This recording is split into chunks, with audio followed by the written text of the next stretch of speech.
them being old enough now to participate in the organization. We bring them on our staff retreats. They're like our mascots. They travel with us. They really are old enough now that they can understand the mission of what we're trying to do and see, to be able to raise kids, to understand that they need to be playing a role in the society we want to create, and that's what their parents do. It has been so meaningful. So I think we're loving this stage where they're old enough to be a part of it.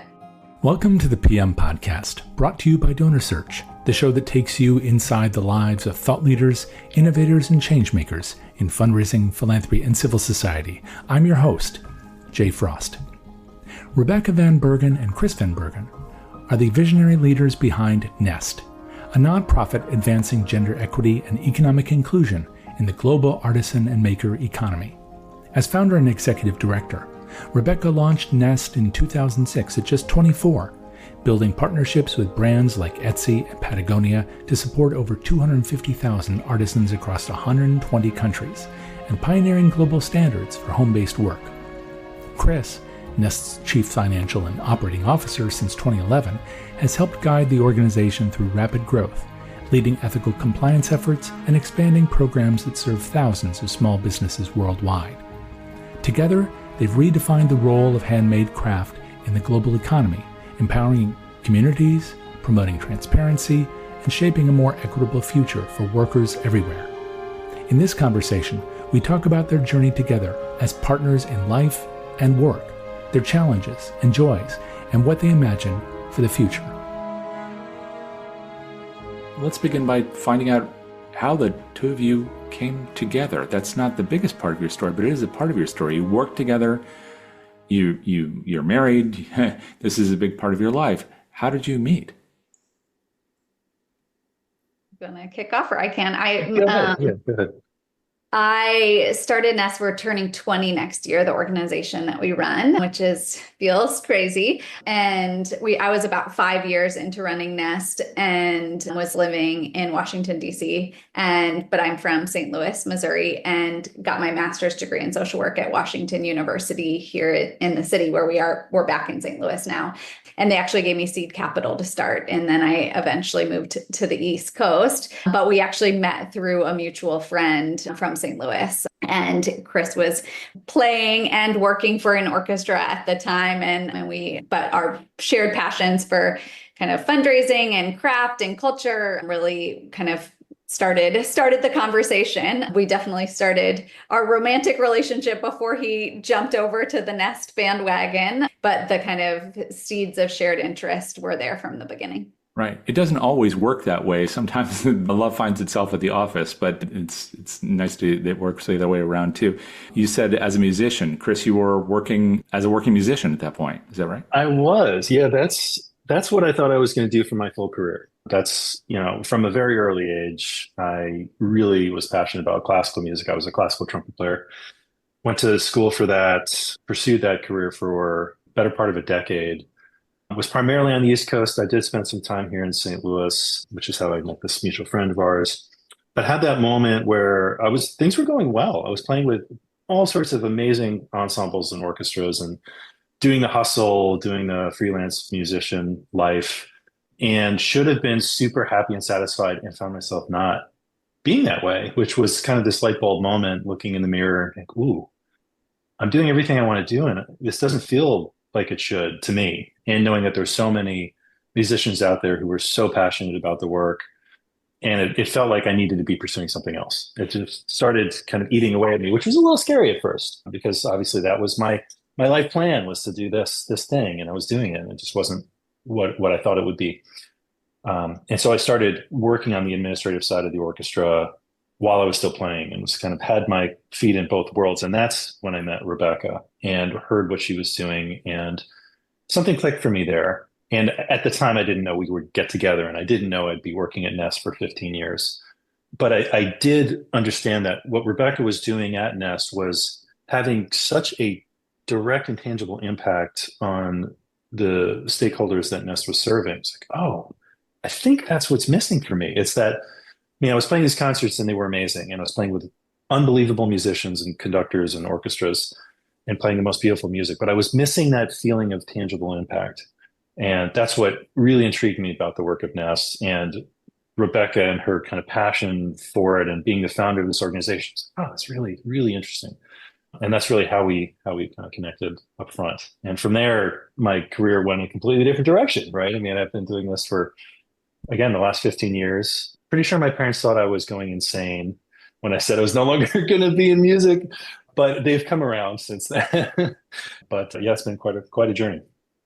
I'm trying to imagine, Rebecca, what it was like for you as you were thinking about a person in this totally different world. And I know romance is one thing, but this kind of the life of building a company is quite another, right? I mean, so I do want to ask about that, but can you take us back to the origin of the company itself? I mean, where were you in your life?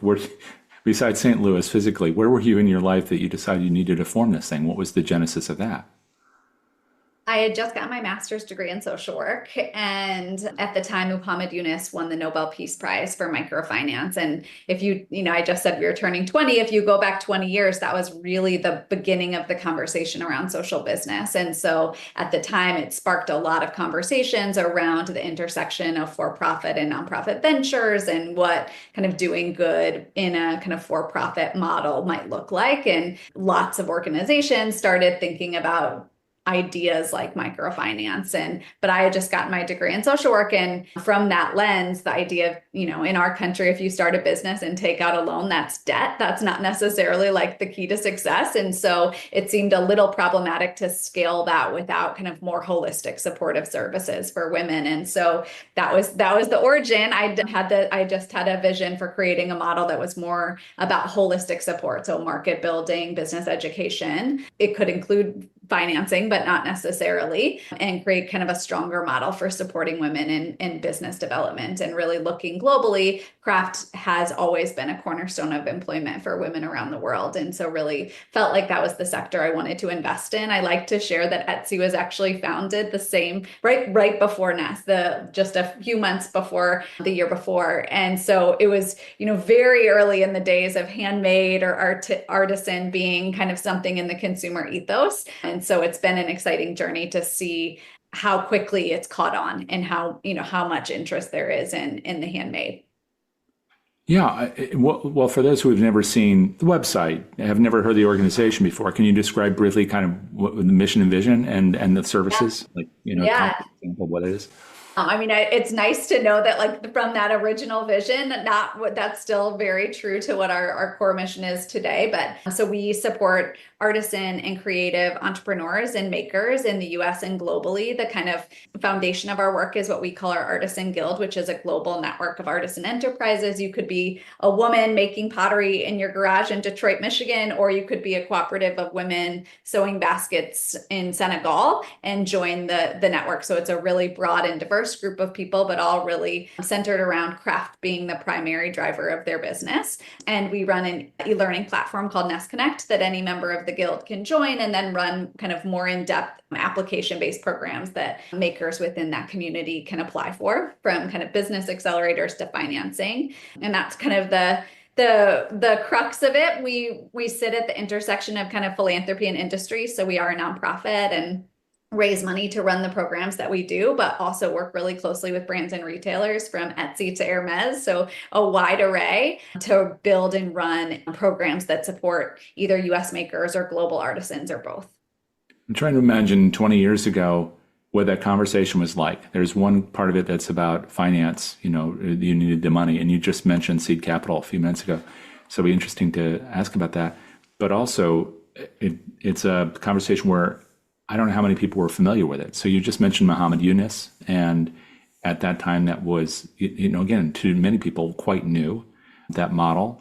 Probably the thing that most people would have seen would have been, I don't know, Save the Children's craft items in their store and catalog, or a body shop. There weren't a lot of examples. Like you just said, Etsy was formed the same year. So when you were telling other people about this and you said, this is what it is, what was your kind of their 30-second, I hate this phrase, elevator speech, but what was your kind of condensed version for people who had no idea what you were talking about, to help them understand not only its importance, but how it was possible?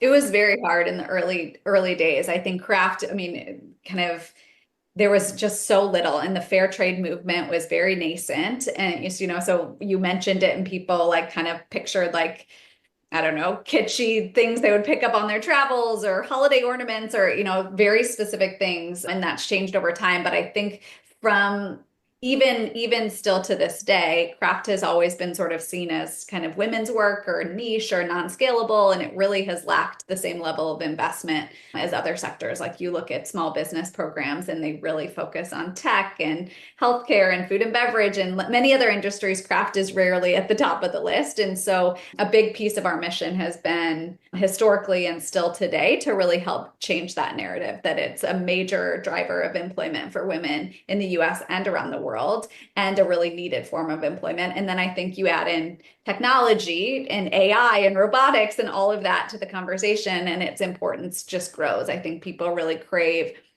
an anecdote to how technologically advanced our society is becoming. And so it's been interesting to see that, like, as that has risen, the demand for handcraft has risen in fast parallel, because I think it's sort of like the pendulum swing. So it's gotten easier over 20 years, but still hard, because I think there are misperceptions about its ability to grow and scale. Yeah, that was the question I wanted to ask you next about scaling. But I suppose that's something that both of you understood from life even before Nest. So Chris, when you're talking about life as a musician, I don't know if you were mainly playing as a soloist or if you were playing as an ensemble player or both, because there are different worlds there. But one of the difficulties in the world of music, as in the world of business, and especially social business, is a matter of scale. Finding an audience, maintaining that audience, getting a new audience too, because that's a graying audience for music, unfortunately. But then being able to bring it to more and more people. So I'm curious, when you first heard about this idea, how did it resonate for you? Yeah, great question. It was really interesting to me to think about the fact that, and maybe we should also explain that obviously Ness has gone through many iterations during those 20 years, which has been a very, very interesting journey, kind of following, I think, the movement of the market. And one thing that we've been very fortunate about is being very nimble and being very receptive to both the needs of the stakeholders as well as the needs of the market, and kind of putting those two things together. And so the initial idea with Nest, I found very intriguing, because Rebecca was working with women's-based cooperatives in emerging economies who generally did not have a market here in the United States. I mean, they were producing their goods in their home countries. If they're lucky, a tourist comes by and buys it, right? And this idea of bringing those to market here in the United States to expose a greater number of people who may not have the good fortune to travel to those places, I found very interesting. So it was creating these new pipelines for market access for these cooperatives. And then from the purchase of those sales, our very early model was essentially a trunk show model, purchasing the product. The proceeds of those products would then drive business development programming to the cooperatives and help them improve their business infrastructure and acumen and all the things that they need to really continue to grow their opportunity at home. And I found that very intriguing. And then from there, I think when we met, Rebecca had already started forming relationships with brand partners to realize it's great to direct to consumer is great, but that's hard to scale, because you're just trying to pick off one consumer after another and grow from there. It takes a very, very long time. You need to set up your own infrastructure in that way. But if you partner with a brand that already has an audience, you can drive scale quicker. And so the model then shifted from solely direct to consumer to these brand partnerships, in addition to the direct to consumer model. Still essentially I don't want to say Nest acted as an agent, because it really didn't, but using the proceeds of the purchase orders to then drive forward impact for the communities that made the products. So kind of an improvement. So there was already a scale play there. But we, as an organization, and this is kind of when I started to get involved in terms of helping Rebecca run the business, realized that there was still a limit to that scale in terms of just being that center point of the transaction between the brand or consumer and the amazing artisans on the ground who are producing the product. We were almost acting as a constraint for the market, because the transactions essentially had to flow through Nest for the communities that made the products. So we started thinking about, okay, this model is good, but what can we do? How can we create increased market access opportunities? Because to your point, it is about scale, right? It's one thing to create the business education programs and connect communities to experts that can help them with marketing or branding or whatever it is that they need help with. But if the market access piece doesn't quickly follow that, it's almost like, what's the point? You can't, it's training for training's sake, as opposed to actually building up the business opportunity and driving forward more economic growth opportunities for these amazing women. And so we started shifting our model a bit. And instead of us being that kind of choke point between a brand and the artisan, the brand was never interfacing directly with that artisan business. They had to interface through Nest. Like, well, why? Why do we have to do that? Let's completely break this model, which that model is a very common one for nonprofits in the craft space, where it's you're dealing with the nonprofit entity who is then dealing with the artisan business. The brand never really gets there. And so we said, well, let's think about this business differently. And that's essentially how we morphed into the model we have now, which is leveraging two things. One, philanthropy, whether it's corporate philanthropy from those brand partners or foundations or individuals who support the work to drive forward all those amazing programs that Rebecca talked about, or also act as fee-for-service consultants, essentially, for those brand partners. If they're looking to source product, how can we connect them to the right businesses and connect them directly? And so those businesses then are the ones that are navigating those purchase orders. We will be there as a spirit guide or marriage counselor for both sides, depending on how things are going, right? But we are not going to be the ones who are saying, we're not going to set the price of the product. We're not going to take a percentage of those sales because we don't want to price the artisans out of the market.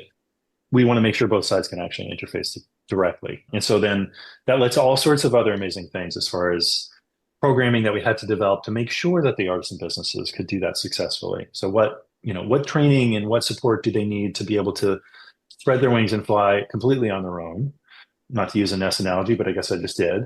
And so we built all sorts of programming frameworks for them to be able to do that. And for Ness, it opened up this whole new avenue of interesting revenue possibilities. So it was more fee for service. So we have a split model where in any given year, it fluctuates a little bit, but maybe 60, 70% is philanthropy, like a traditional nonprofit.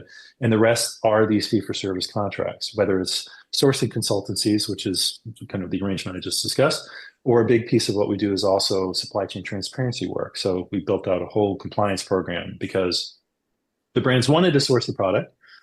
Some of them were really hesitant to do so, and we asked them why. No, you see the artisan business, you see the product, you love the product. Why don't you want to actually buy the product?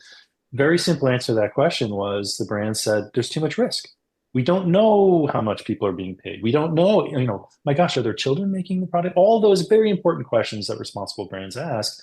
You can generally get that answer relatively easily from the factory, but our supply chain and the space we operate is 90% in homes and very small workshops that nobody had ever asked these questions before.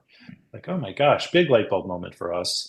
If that solution isn't there, why don't we build it? So we did. And so that's a big piece of what we do as well for our brand partners, making sure not only can they find the right sourcing partner who can deliver the quantities and the price points and all sorts of things that you need when you're trying to put something on a shelf, but how do they do that responsibly? How do they make sure that those amazing workers are getting paid well, they are treated fairly, are in safe environments, are not children, all the things that they really need to know and their consumers are expecting when they buy those products. So it's really, you asked, it was a very long-winded way of answering your question about scale, but it's happened over time. I mean, we started in that essentially a trunk show model.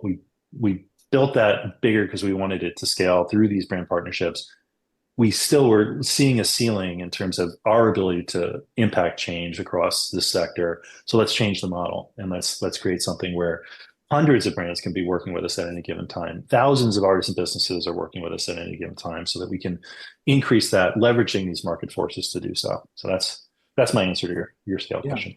No, thank you. And it's helpful to hear that whole evolution. I'm curious about the very, very, very beginning. Though, Rebecca, do you remember the first, I don't know if you call them clients, the very first supplier? That also sounds cold. The first woman or group of women that you worked with, and how did you find them? How did they find you? And what was that like?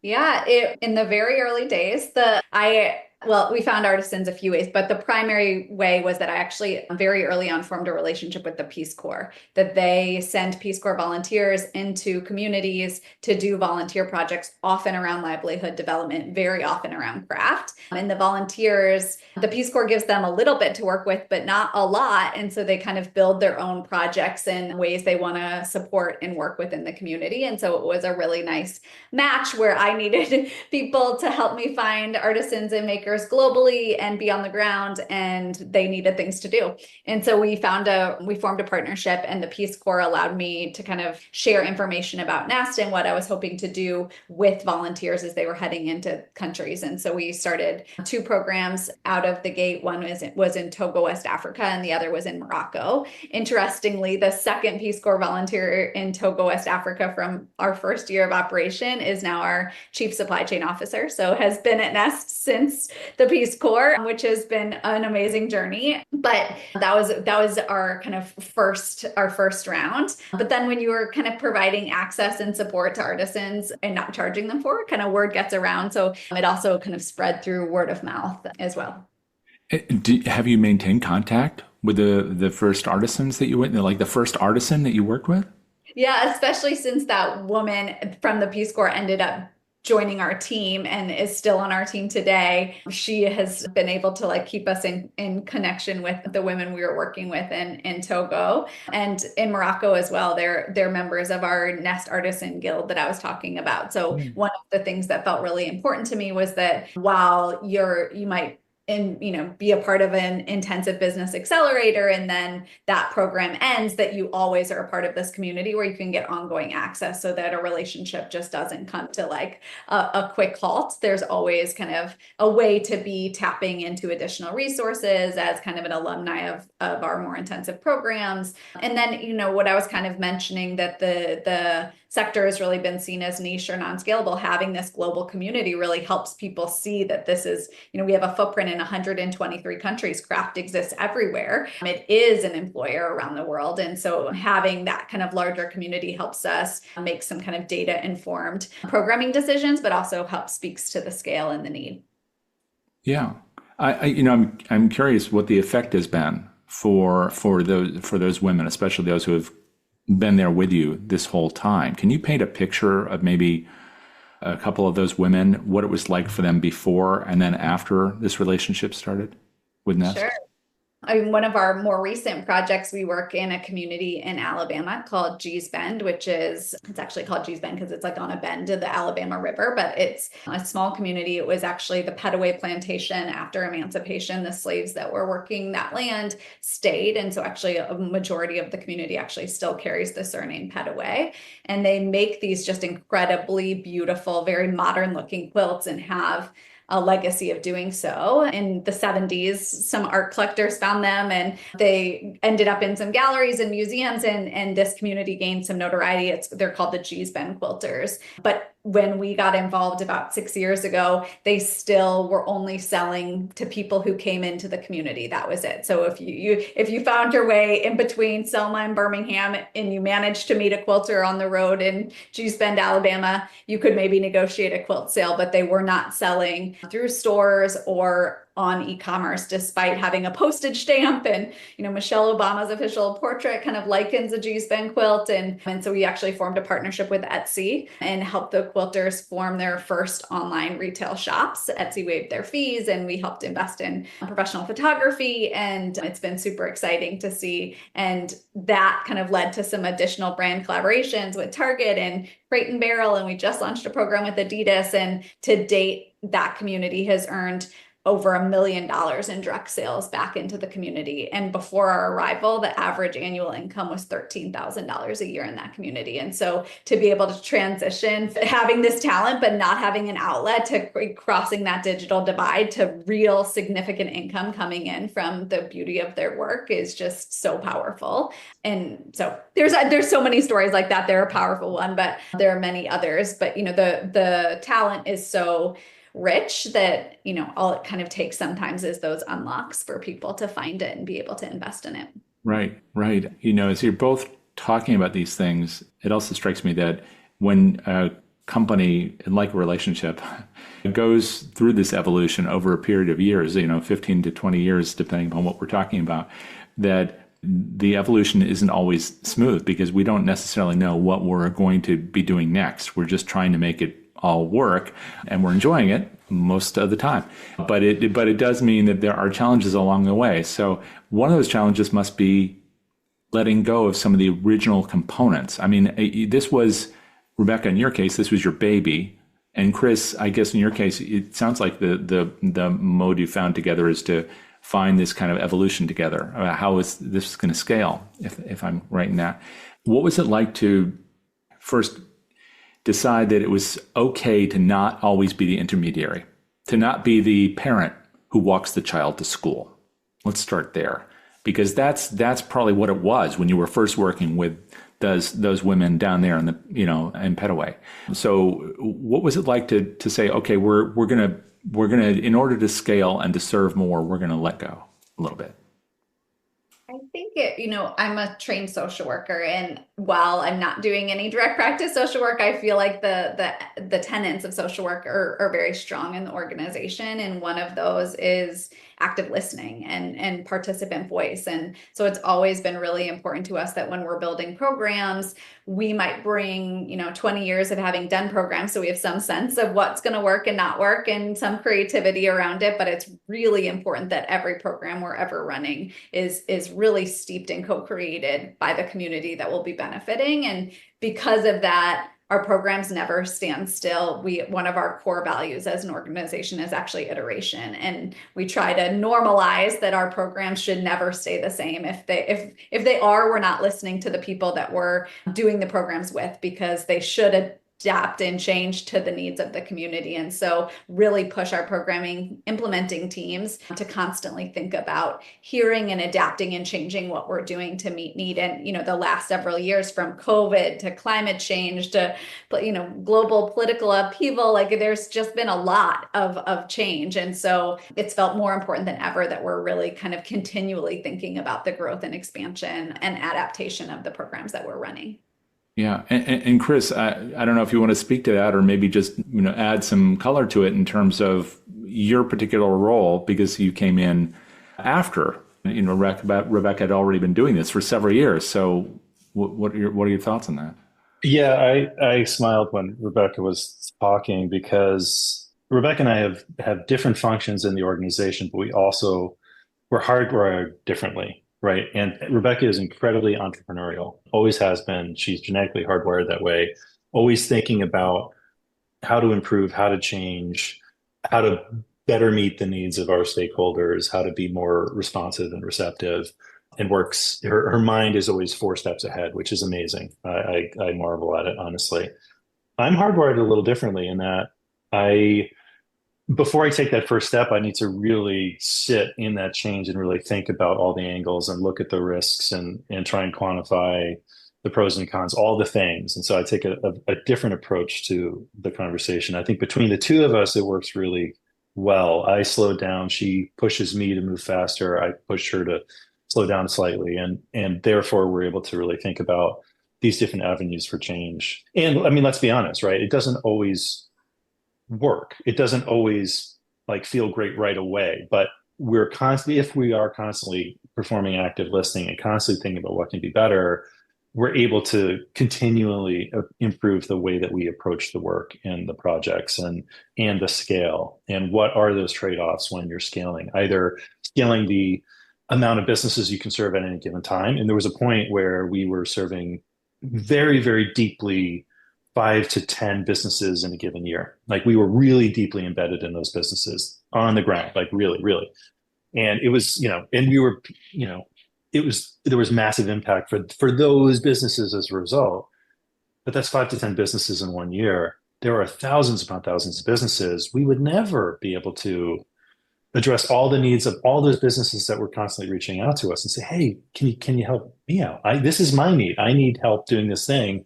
And if we're only focused on those 5 to 10, we would never be able to do it. And so what are those trade-offs? We can't be deeply embedded in thousands of businesses at the same time, right? That's not really possible. So how can we address those needs? How can we do that? And then also constantly with every project, we have a bit of a postmortem, and we talk amongst the teams what went well, what didn't go well, what didn't feel great for the artisan business or for the brand partner, and really just have that kind of collective moment to learn from it and just to see what can be improved all the time. And so that's that constant iteration, as Rebecca talked about, is truly deeply embedded, even if we are approaching the work in a slightly different way. I'm thinking about power in this too. I don't mean between the two of you or the business, but the power balance between the different parties you're working with. Because in a lot of organizational constructs, you have an emphasis on, in nonprofits, you have an emphasis on the people that we serve, the beneficiaries. We'll call them what you will, the people we're trying to, our mission is focused on. And in many others, it's all about the profit, right? In some sense or other. When you're not exactly in the middle, but facilitating this work between these parties, it sounds like you're serving multiple needs. How do you find that balance? How do you do active listening against people who may not be saying the same things and then get those points to agree? I think it's hard. I think I think that's like the crux of the work, right? Like, how do we get like a multinational retailer and a small maker to like speak the same language and have a shared goal? And I think there are times that feels easy. There are times that feels really difficult. Chris mentioned that brands were struggling to have transparency into home-based work, which is where artisans are practicing. And so we've launched this program, our ethical handcraft program. And the basis of that program is a set of standards that companies adopt as their ethical compliance code of conduct for people who are working in homes. And it was really interesting. We brought to a part of the journey of writing. It was to bring together brands and retailers, Target, Patagonia, West Elm, The Children's Place, Calvin Klein, all in a room, and to bring, workers and artisans into that same room and have conversations. And At the same time, all those brands? At the same time. So, women saying, children are in our homes. We're teaching them the craft. That's our legacy. And brands saying, absolutely not. That's child, and like trying to navigate what the middle ground is. It felt important to us that the more barriers we can remove and the more direct communication that can happen, the more empathy and understanding it kind of building a shared strategy would come. And so there were moments of tension, but for the most part, it was a really eye-opening experience. And we coalesced and landed on a set of standards, which are open sourced. And we launched with the United Nations several years ago. Oh, wow. I'm still kind of puzzling over how you got several brands that are competing with one another in the same room. And usually what they're doing, I mean, you correct me if I'm wrong, but they're trying to get the best deal.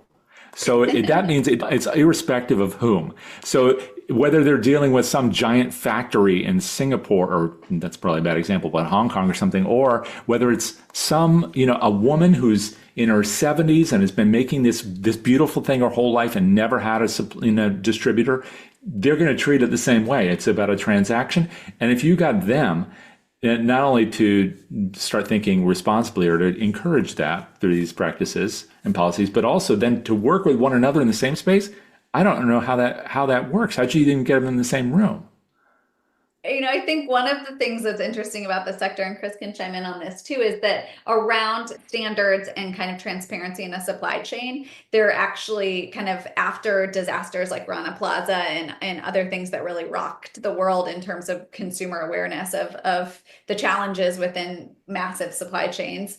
The industry actually really came together and decided that they wanted to collaborate to create shared understanding of ethical practices, and that if everyone did their own thing, then there's like funny stories in the industry, like going into a factory and there's like multiple fire extinguishers on a wall, all at a different height, because when they get audited, the companies want it at a different height on the wall. And so a silly investment in sort of an unnecessary investment versus like the real challenges. And so there have been several movements to kind of aggregate the industry together around a shared vision for ethical practices. And so when we realized that there was not a shared understanding of work that was subcontracted from a factory into a home, we knew we wanted the full industry to buy into it, that if we were going to build one, it couldn't be for West Elm alone. It couldn't be for Target alone. It had to be for the whole industry. And so knew we needed to get the companies together. And but that was, they knew that too. So there was buy-in from them to do it collaboratively. And then worker voice, that's the social worker in us. That was non-negotiable. Chris, does this sound like the way you remember going through this process of getting these hardball players in the room and then actually to be nice guys? Yeah, it was actually very interesting. And Rebecca's spot on in terms of the fact that this effort for us happened after things like Rana Plaza. That had happened a few years earlier. Could you And describe that those types of moments. for those who don't know about that? Yeah, so Rana Plaza was a massive factory collapse that happened in Bangladesh. Thousands of people lost their lives. And what came out of that issue was all of these brand players didn't even realize that their garments had been subcontracted to this factory. There were so many issues with that particular factory. There was a lot of illegal construction. There was a lot of political corruption. But it was a devastating moment. And there were a lot of brands that were implicated in that moment. And a lot of other brands thinking, oh my gosh, are we going to be in the next Rana Plaza crisis? Something needs to change. And part of the issue was all these brands had these different requirements, the standards and the auditing process at the time didn't really have the teeth that it needed to have. And so the industry did start coming together around particular issues and having collective action to address systemic challenges in the industry. And that, if anything positive came out of that was the kind of a defining moment. So there was a big brand collaborative. There were actually two different competing sort of, but collaborative efforts within Bangladesh, and it's now spread more globally. But it was this. It really fostered this idea of pre-competitive collaboration for brand players that in the market would be competitors. And so, two companies in our case that were both selling home goods, both selling woven baskets, one constantly sort of knocking off the other's designs when it was creating new styles and things like that. They were truly competitors. We're sitting around the same table and talking in very real terms about their challenges, knowing it was a safe space, knowing it would never leave the room. There would never be, internal blowback at their company because they had these discussions. It was really towards this collaborative effort to establish something that made sense, not only for their company, but for the industry and for the vendor partners that they work with. Most, not all, but most brands shifted this idea from constantly chasing the lowest price for their product, bouncing from one supplier to another every single year because they wanted the lowest cost, to establishing more longer-term, longer-standing relationships with their suppliers. That was happening at a factory level, and the brands thankfully realized it also needed to happen at this level. And frankly, because of things like Rana Plaza, this idea of really needing supply chain transparency, really needing to understand who is making my product. And we thought we knew because we thought we were dealing with this factory, but that factory subcontracted over to those folks. Oh my gosh, we didn't know that. In our case, as Rebecca indicated, we deal with primarily homeworking supply chains. As you're peeling back the layers of the onion with factory production, at some point, a lot of those products or the embellishment of those products is actually not happening in the factory. And so brands were realizing, oh, this is also happening in the homes. I'm not known as a artisanal product, purveyor, and my customer isn't coming to me for that. But they are coming to me for baskets. I'm a big box retailer, and people buy a lot of storage units from me, and almost all those baskets aren't being made in a factory. I need to get a handle on the supply chain. And so that was also the impetus. It was kind of a twofold piece. Some brands were coming to us because they wanted to really leverage the artisanal quality of the handcraft. Others came to us because they wanted to mitigate risk in their supply chain. They knew they needed to work collectively and collaboratively together to really establish something super powerful. And that's really what we were able to do. And I think, frankly, they needed Nest. They needed us as that objective third party. Both sides did, right? Because to your point about power, there is a very real power dynamic between the brands and the businesses that they're sourcing the products from. Businesses don't really want to say no to those brands. The brands feel like, there's a lot more power in that relationship. But if Nest is coming in as an objective third party, we don't have any stake in the business transaction between those partners, right? We're looking for impact. That's really why we are at the center of this relationship. It's all about the impact and the collective impact. And so they needed us as that convener to establish that safe space, to have these conversations so that collectively we could establish something that was super powerful. It does sound like this is very much something you've been able to create and evolve in an increasingly global environment, not just in terms of trade, but trade relationships and also other international relationships, like the one you mentioned, Rebecca, with the UN. Do you see that changing in our current environment? We're living in the United States and it's a particular political moment. Is it changing at all? I think, COVID actually, in some way, actually, when we all became home workers for the first time, all of a sudden there was like an empathy for the type of work that craft women do. And I think there was a lot of our brands were hesitant to talk about the ethical handcraft program in detail because they didn't want consumers to know that the goods were being made in homes. They didn't think that was something that people would understand or be able to picture. And that really shifted. And so I think an embrace of homework has been home-based work has been, a change for the better since that time. I think all the kind of political and economic and social changes we're seeing now, I think kind of still TBD a little bit, but I think one of the things we feel excited about is that I think craft is one of the few unifiers we have right now. We're so divisive as a country, as a globe, and craft exists everywhere. It's how community has always been defined. It's how culture's been defined. And so there's something really powerful about that. We often challenge people to think about their own family legacy. Almost everybody is connected to a maker or a craftsperson. Their grandmother was a quilter or a knitter or a sewer. Their grandfather was a cobbler, or, it's in everyone's family story. And so it does feel like something that everyone can understand. And so we feel hopeful that it might be part of a story of beauty in a time where a lot of the news is not that. Yeah, well, there's a discussion right now of tariffs globally, and that's not having an impact that you anticipate on all the different craft workers that you're working with? Tariffs is maybe I'll take this one, Rebecca. Tariffs is an interesting one. And what I mean by that is it's dramatically impacting some workers because of the countries they're in. But oddly, for other places, so let's take China, for example, right? The big tariff conversation related to China. There is handcraft that comes out of China, certainly. I mean, it's obviously a very large country with a long tradition and history. As a result of those conversations, what we are hearing is that brands in vendors in other parts of the world, on the continent of Africa, in other places in Southeast Asia, are all of a sudden being approached by brands to do more sampling work. So in a weird way for them, it might even open up an opportunity, unless everybody gets tariffed and then everything just blows up, essentially. But in other places, brands are now, for the first time, seeking handcrafted products from places like Indonesia or from places in Africa, for example, or the Philippines.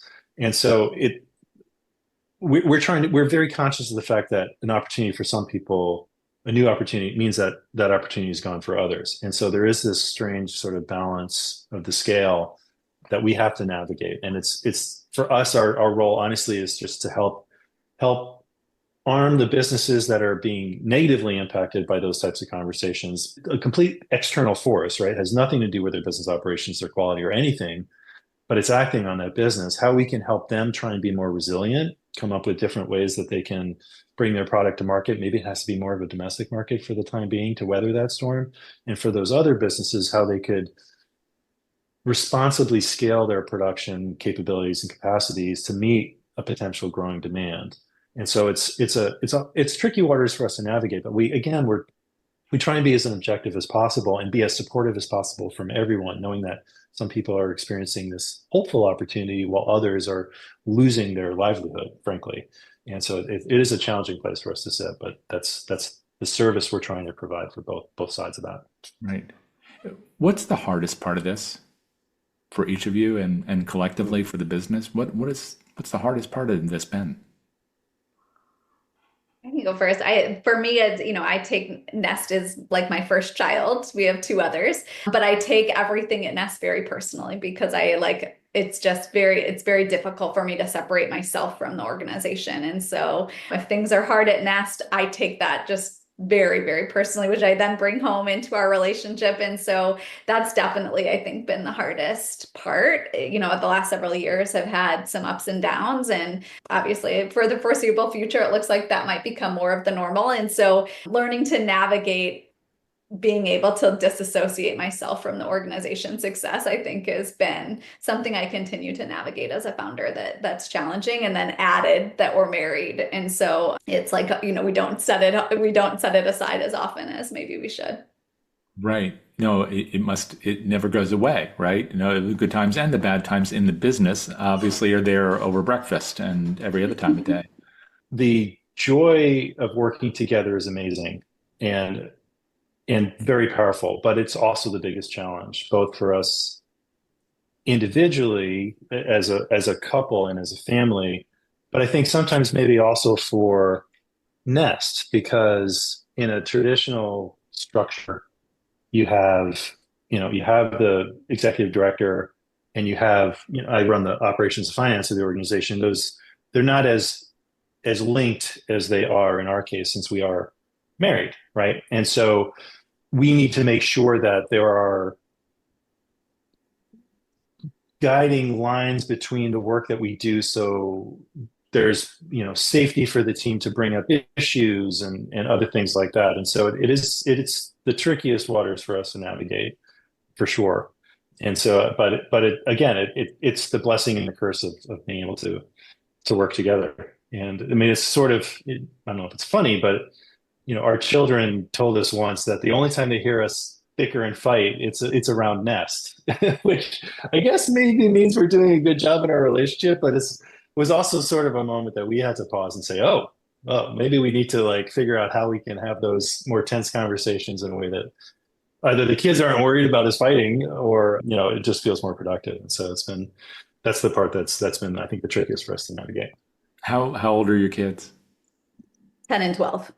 7 and 12. So everything is major in their lives. Even if you're bickering over the balance sheet that was printed yesterday, even if tomorrow's is brilliant, I can imagine, what is it like to be operating a social enterprise? So it's not just about profit, it's about mission. You're thinking about a lot of people, and also then you're taking care of too little people. Which I think is the most fun part. Like them being old enough now to participate in the organization. We bring them on our staff retreats. They're like our mascots. They travel with us. They really are old enough now that they can understand the mission of what we're trying to do, and to be able to raise kids to understand that they need to be playing a role in the society we want to create, and that's what their parents do. It has been so meaningful. So I think we're loving this stage where they're old enough to be a part of it, which is fun. I wonder if have you heard their elevator speech for Nest? Because kids often internalize, but then they say it their own way to either friends or, adults. How do they describe what you do? I mean, our 12-year-old daughter, one of our biggest partners is Kendra Scott, the jewelry brand, who is her idol. The 12-year-old girls, have cornered the market of Kendra Scott necklaces. So, they each find the things that really gravitate them to the work we're doing. So she'd probably lead with some of the cool people she knows we've gotten the chance to work with. But I think they both really deeply understand craft and making. It's in my family and Chris's. Chris's mother is a weaver. My grandmother was a quilter. And so they really see it in our own family and then in our work. And so I think the idea of creativity and supporting people really resonates with them, obviously, as kids, and they create and make on their own too. So I was going to ask you what brings you the joy in all this, because running a business is hard. You were starting to talk about that, but elaborate. Chris, what's the most joyful part of all this? Yeah, the most joyful part for me is seeing the impact of the work and understanding the stories of the people behind the hands that make the product, and how craft is not only beautiful, but is so powerful for them, for their families, for their communities. Understanding those stories and watching the impact, watching the light bulb moments of our brand partners when they go on the ground for the first time and see where those baskets are actually being made, and meet some of the amazing people in the community that are making those baskets, and watching them have a direct conversation between somebody who normally sits in headquarters somewhere in the United States or in Europe, and a woman who was able to build a home because of those baskets that were being sourced by that brand. those are the goosebump moments for me, really understanding that. And again, it goes back to the reason I was interested in Rebecca and Ness in the first place, right? I mean, it's that impact story, that direct impact with the lives behind those products is incredibly powerful. And frankly, we both get great joy of leading and managing a team of amazing and passionate people who also deeply believe in this organization and the mission, to bring their own unique qualities and specializations and talents to the work every single day, work incredibly hard at it. And watching them thrive and grow is also brings great joy. I don't want to say they're children because they're absolutely not, but there is sort of a parental feeling over the team and the staff and wanting to make sure they're feeling cared for. And when they're not, that also when they're not feeling it, that also hurts, right? And you want to do better. You want the organization to make sure that everyone is feeling supported in whatever's going on in their own personal life, for example, or what they need to, how they're showing up at work. And so that's, we're talking about joy, but that's also been one of the challenges when we shifted to we are a fully remote organization still. We went that way during COVID, and we stayed that way. Lots of benefits for that, lots. We can hire all over the world and have people everywhere on our team now.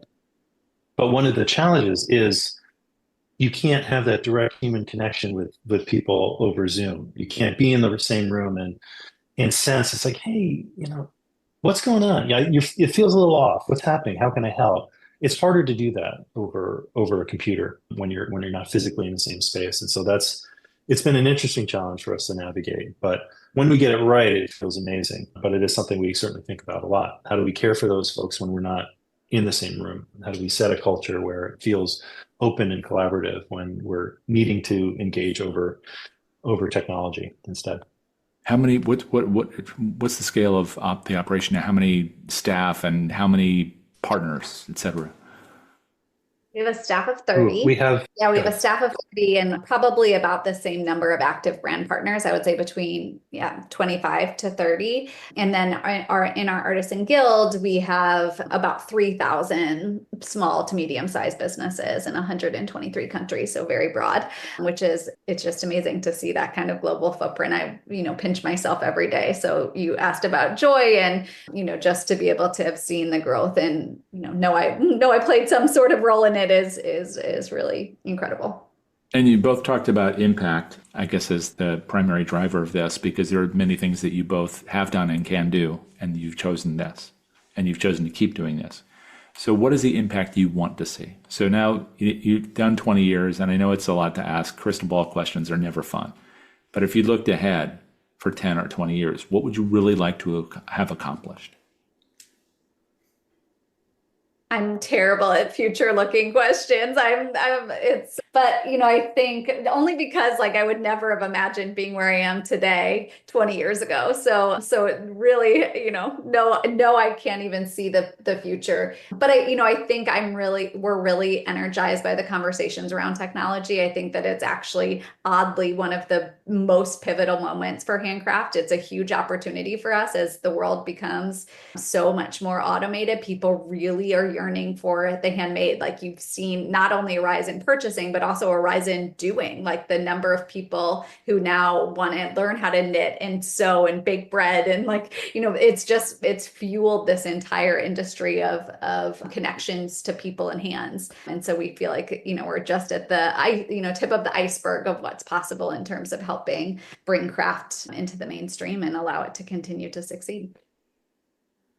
Maybe just a last question. You both mentioned having folks in your family who have crafted, and I don't know if that was one of the inspirations for this particular form of social enterprise or not, but it must have made an impact on you. When you grew up around people who make things, it's meaningful.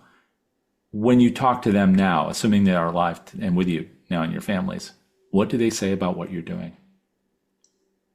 I can start. My grandmother was definitely the impetus for my starting Nest, not only because her family legacy was textiles, but, she was from a rural farm in North Carolina and they made quilts out of, discarded feed bags. And, it was upcycling before upcycling was a word. And so much of craft and her legacy was around craft as livelihood, as, culture, as community, as this, connection to her mom and her mother line.